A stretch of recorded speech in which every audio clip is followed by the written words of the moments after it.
Ja, da sind wir, direkt am Ring, an der Frankenwerft. Die Frankenwerft, ja, was ist das dann, ein Werft? Ja, hier wurden früher die Schiffe beladen und entladen. Mittlerweile ist das nicht mehr so. Wir sind direkt am Stapelhaus, das mittlerweile ein Brauhaus ist, haben wir das leckere Domkölsch. Eine dieser Kölschsorten als Corporate Identity natürlich die Domspitzen. Und auch da sieht man mittlerweile die Farbe rot und weiß der Dom. Ja, was passt hier hin? Arbeit passt hier hin. Und so ein Montag, der ist ja nicht so schön. Darum, es ist halt wieder Montag.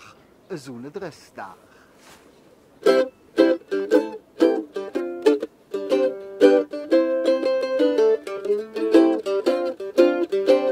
Es ist halt wieder Montag und das um 10 vor 7. Ich stehe unter der Dusche.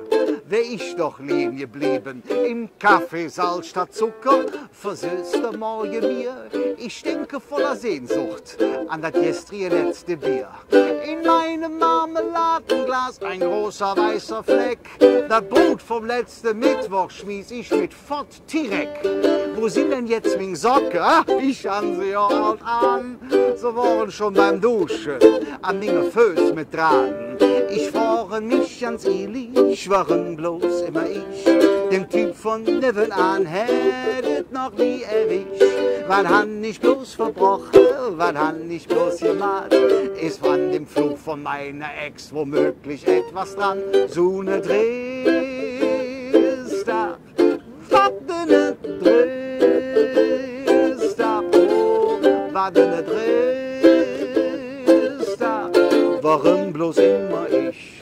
Warum? Warum? Warum? Warum? Um kurz vor 12 Uhr mittags bin ich dann im Büro. Ich bin fertig mit den Nerven. Ich muss direkt am Mang zum Klo. Auf dem Weg zum Örtchen begegne ich meinem Chef. Durch lange ernste Wörtchen erledigt sich mein Geschäft. Ich frage mich ganz ehrlich, warum bloß immer ich?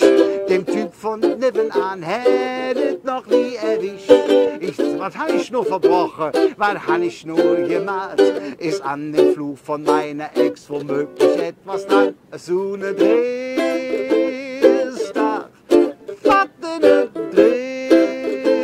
Dresstag, oh, was für ne Dresstag, warum bloß immer ich?